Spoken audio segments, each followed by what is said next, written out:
Hi, it's me again, Patrice London. I am on week 32 and 5 days now, and my bird is talking too.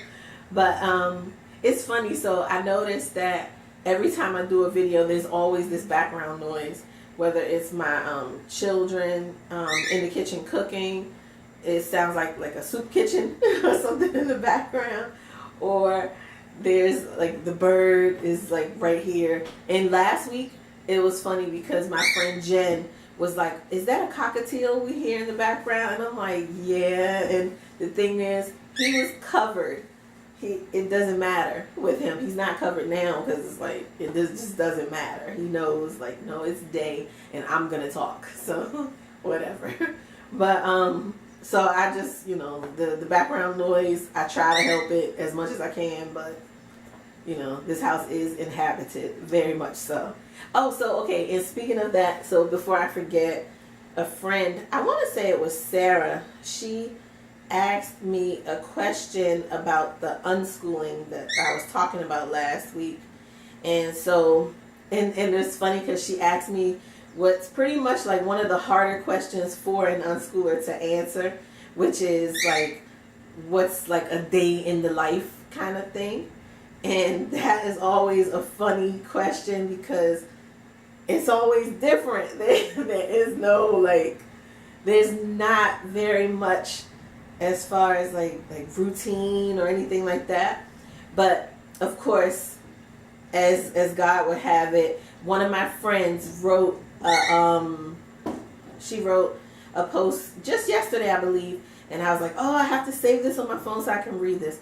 So she says, this is quoted from a woman named Kelly Dunlap Lovejoy. So, because I want to give credit, and Erica posted this. So it says, for those of you who want to know how unschooling works, this definition is my favorite. If you knew you only had a year more with that child, what would you expose him to? Where would you go? What would you eat? What would you watch? What would you do? If you had only 1 year and then it was all over, what would you do?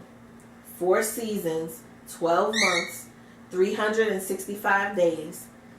Do that this year and the next. That's how unschooling works.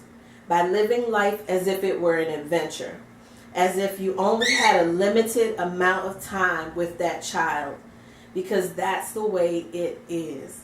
And even now, like, it's making me tear up because I'm like, it is like that. Like, we don't have but so much time with these little people, and I, for one, refuse to spend it trying to force feed them, whatever it is society is telling me they need to know at this time.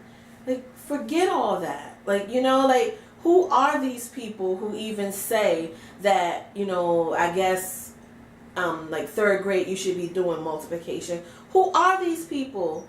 Do these people know your child? Did they know your child when they came about, like, with this idea? Like, no, they don't know your child. They're long dead, most likely. Like, it's all so silly when you really stop and think about all these arbitrary like rules and just things that we put on ourselves and on our children regarding just things that they need to know right here and right now, and or else they're behind what? Like, you can even take any child that goes to school. Very rarely will you find a child who is on that, like, level all across the board. And that's okay.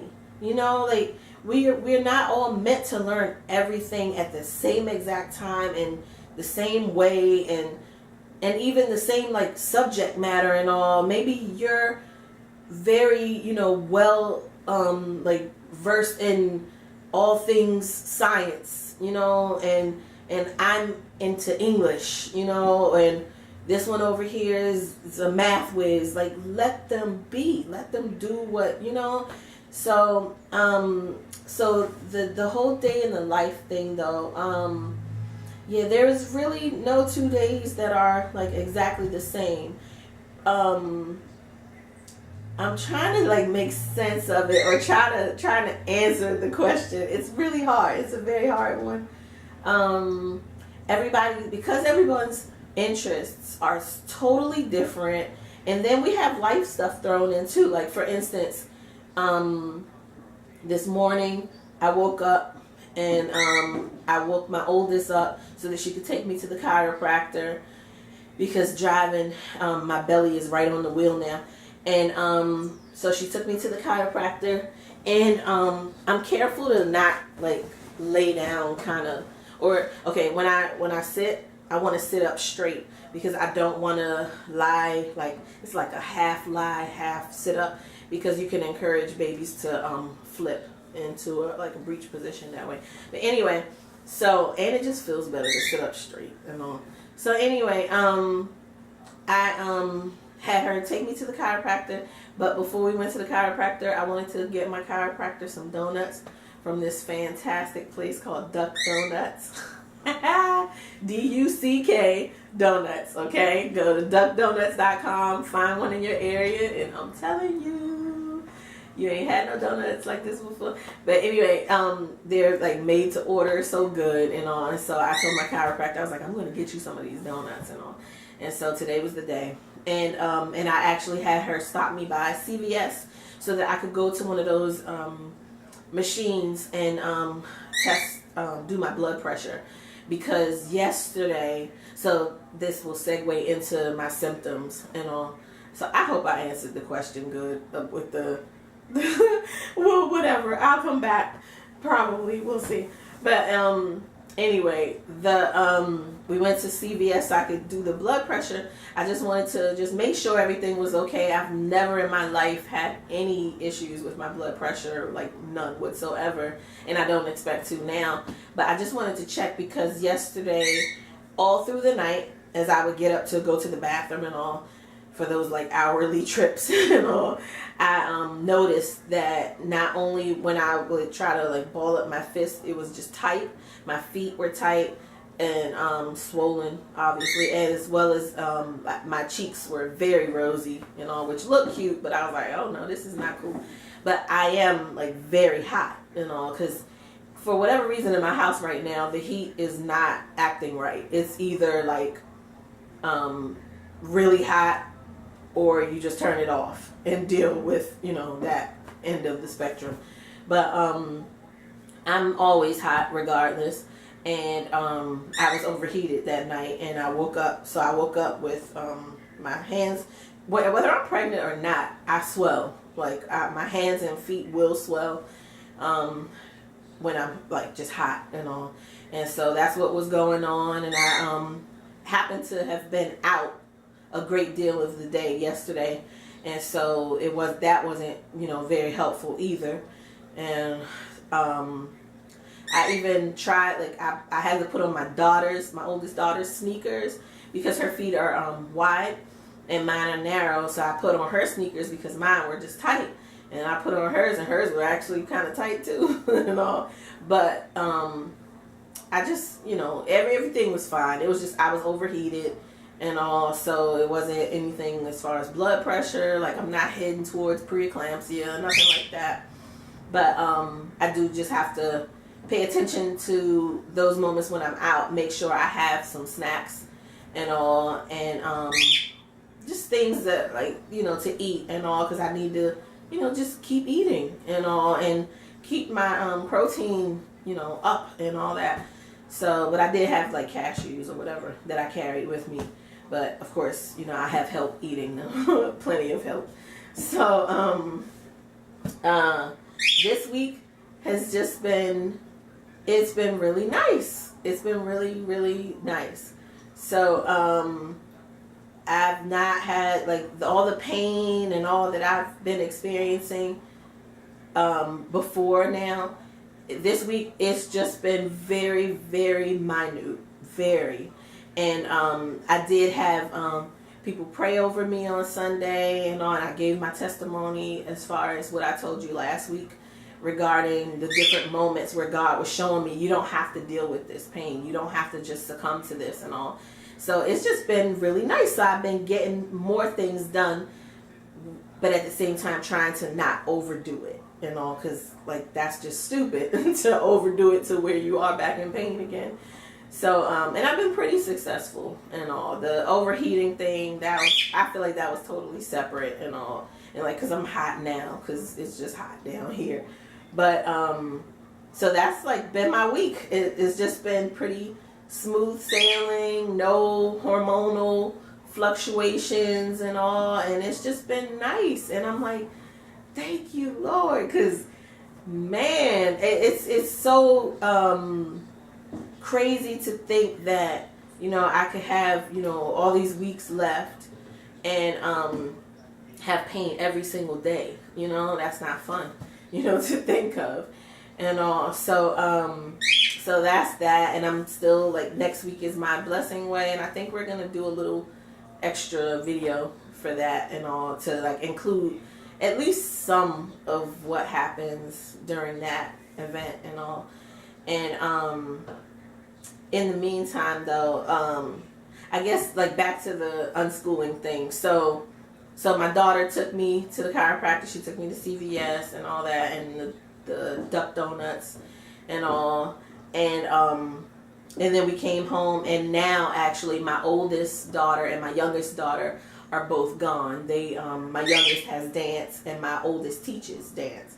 And so they're gone now to the dance studio, and I'm here, and my middle girl and my little boy are both in the basement playing, or you know, she's keeping them occupied so that I can do this. And so I'm thinking, I guess I wanted to kind of tell you maybe a little bit about like their interests and all. They are so all over the place. It's really hard to keep up. So my oldest, she's into like coding and just like computer stuff. She also has taught herself to play the piano, and she's working on that because she's a worship leader. She and my middle girl are both worship leaders and all, and they lead worship with the youth group and that we're a part of. And my middle girl is one of the lead singers with the youth group as well. And so, see, this is like, because things sometimes mingle and intertwine too. So my goodness, my middle girl is my, like, what would I call her? Like my little handy girl, because she is just crazy amazing with some tools. You put some tools in this little girl's hands, she can build you something like really cool stuff. So she's just all over the place, like whether she's building, like I'm looking at one thing now, and I'm not going to get up to show you, I'm sorry. But I don't feel like getting up. And then I don't know, no one's here to judge whether or not it's going to get in the shot properly. But she built a little house for dolls and has all kinds of stuff. I'm talking intricate stuff in there. Like she did what is the thing called? Like, when you go to a fair and they have the game, or they have the thing where you can stick your head through and all and take a picture. She had one of those, and then she has the concession stand, and then with the concession stand, she actually made little models of the food. So there's a corn dog there, there's cotton candy, and it all looks very real. And she has popcorn, and it's all just really cute, and soda and all that. She loves to make things like that, and she actually draws as well. She draws very well, and then she is good with like anything that comes in the house that needs to be assembled. She's your girl. You know, if my husband isn't here, whether my husband's here or not, usually if my husband is here, she's with him doing it and all. She just loves it. And I was so happy over the summer. I wanted a gas grill because we had the charcoal, And I was like, dang it, I got the grill, but I'm not putting this together. That is not my ministry, okay? And she's like, Mommy, come on, we can do this. And I was her assistant. We put that thing together and grilled some stuff the same day. I was so happy. I was like, yes! Like, you know? So, just excited. And it's fun, you know, to see them do what just comes naturally to them. And we love to, wherever their interests are, it's like we provide a way for them to just go as far as they want to in that area. And they're allowed to like pull out whenever they want, because they know when they're done. You know, I don't know. So I don't assign, well, no, you know what I assign to them? Like, if there is a movie that I grew up with or something, or just like the other day, one movie, my daughters were talking about the Little Rascals, the latest movie of that. And they were talking to my youngest girl about the Little Rascals, and she's like, what is that? And they were like, what? No. All right, you got homework. You got to go and watch that. So she had to come upstairs, and I watched it with her and all. So stuff like that, they have to do and all. But it's you know, it's not anything bad or anything like that, and they always enjoy it. So so the unschooling is really just like I said last week. It's very child led. Whatever they're interested in, that's what we delve into head first, and I help them to if they need resources and all. That's where I come in to help them to be able to go as far as they want in those areas. And my little boy right now, he is he's starting to talk and all, and so he's saying a little bit of things, but he is very much into, he's so like into like electronics and all. And it's, you know, these kids, it's like they come, you know, I don't know, wired to know how to do all this stuff, but it's nothing to see him on. Like, he can take your phone, and if you have YouTube on your phone, he can find the videos that he loves to watch. He can't read.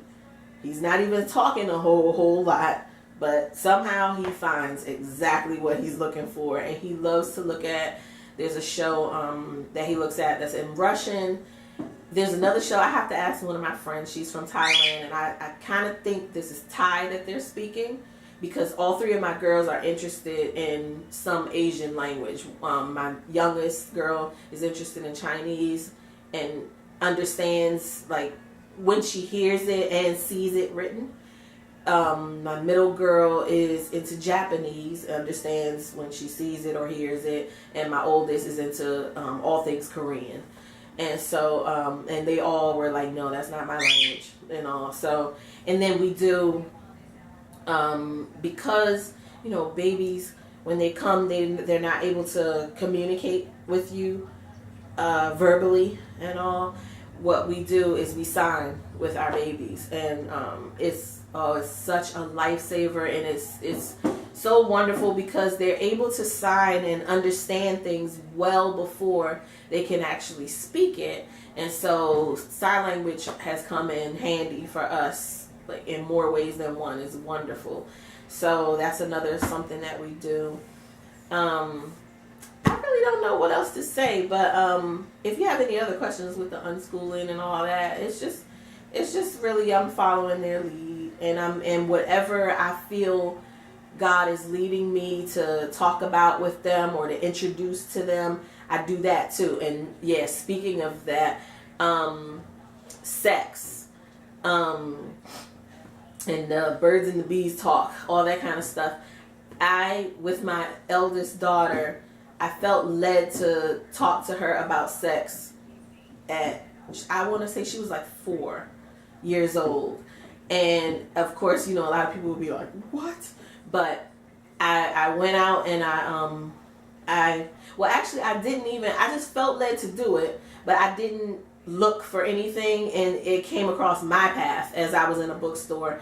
This series, I think it's God's Design for Sex. I think that's what it's called.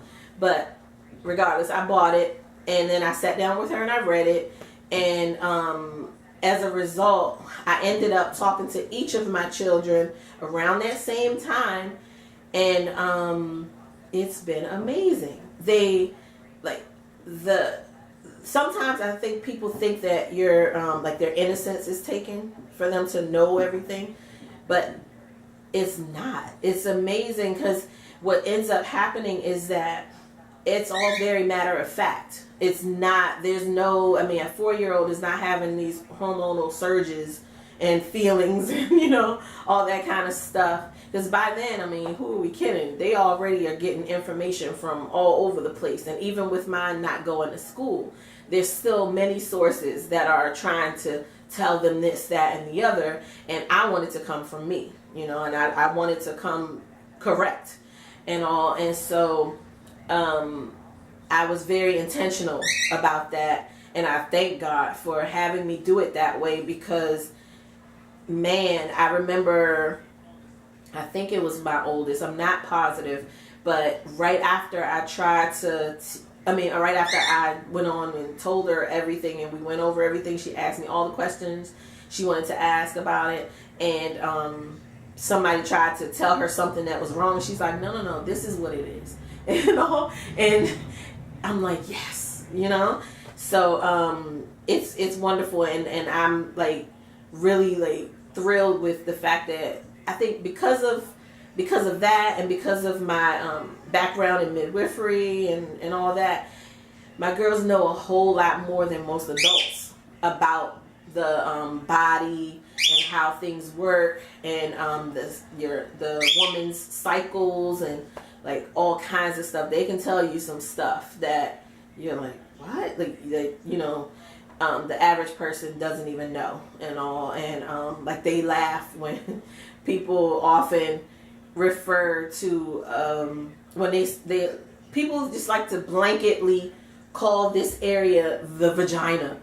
That's not your vagina. The vagina is the canal. It's the actual inside. You can't see your vagina. Like, this is a vulva, and my girls know that. They're not confused when it comes to, like, they don't call it the wrong thing and all. They know exactly what's what and all that. So, and I love it. I love it because I don't want them to be confused, and it's just good to know and all. So I think that's like it for this week. I didn't really have a whole lot going on and all because like I said, the pain has just not been there like that, and it's just been lovely. And I'm just I'm excited. I'm starting to plan for the birth. That's another thing. I'm starting to actually plan for the birth, and I'm starting to have those nesting things going on, where I want to organize things, and actually I have very few things to get for the birth now, and I'll go through like the list once I've completed it.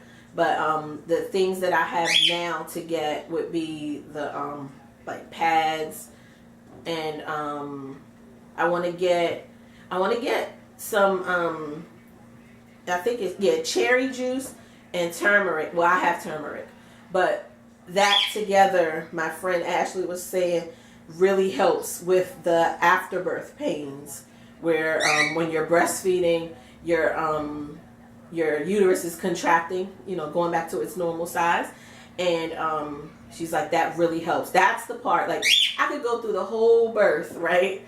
No medication, I'm completely fine, but after the birth is over and the baby is breastfeeding and my uterus starts to contract, I'm ready to die. I'm looking for some Motrin and I'm looking for some Tylenol at that point, because I'm like, oh no, I can't take this. It's so weird, but it's a fact. And so I'm looking forward to trying the cherry juice and turmeric mixture and all, and not having to resort to Motrin and all, because I don't like that kind of stuff. So and I'm gonna get my liner for my birth pool, and I'm hoping to bring the birth pool upstairs because it's in the basement and have it set up in the next few weeks, because I want to be able to get in there and just chill and all, and relax, and and maybe put, I don't know, just like just relax in there because it's huge, and anybody who wants to get in with me can and all. We usually do that anyway. So I'm excited about that. And again, like I'll tell you everything that I'm getting together for the birth and all. And I'm like messing with people now, telling them we're gonna have a cleanup party after the birth, and they can help clean up the blood off the walls and all. And that doesn't happen. That doesn't happen at all. I just like messing with people because they're always like, "What?" You know. But just getting excited about, like, it's just you're pregnant. And you know that this is all for something, but you kind of forget along the way. And then at the end, it's like, oh my gosh, like this is a baby or babies. Like, it's amazing. So, and I'm looking at little babies and I'm like, oh my gosh. Like, it's exciting. And I look forward to the birth. The birth is it's actually quite boring. And all, like I was telling I call him my dad, Pastor Gary. I was telling him yesterday, I was like, Gary, it's so boring. Everybody just goes to sleep, and all. They wake up for the main event, pretty much, you know. And you know, they'll wake up here and there and check on me, see how I'm doing or whatever. But it's just boring, and all. So you know, and that's how we like it. Nobody wants an eventful birth because then something's going wrong, you know. So I'm really like looking forward to that and planning what I want for my birth and all. And so I guess I'll just show you my belly now. So this is it for this week. And what did I say I was? Every week I do this. 32 weeks and 5 days now. So I'll show you my belly. Don't laugh at my belly, okay? I'm not sensitive though, for real. So I don't care. But yeah, so we're almost there. And I asked, you know, I told you before, I think I asked the babies, I'm like, you stay. No, I usually have my babies between 38 and 39 weeks anyway, so that's what I'm asking. I was like, stay to like 38 or so. So we'll see what they do and all. But it's been fun. Oh my gosh, this week, it's just... Okay, I'm back again. I have no idea what I was trying to say, but the camera cut off and I had no idea. So I'm just, you know, coming back to say thank you so much. Oh, I know one of the things I was saying was just thank you for watching. Thank you for hanging in here with me. And for those that subscribe, thank you for subscribing. Thank you for liking my videos. Thank you for commenting and giving me more things to think about and talk about. And I really appreciate you guys. So thanks a lot, and I hope you have a great week.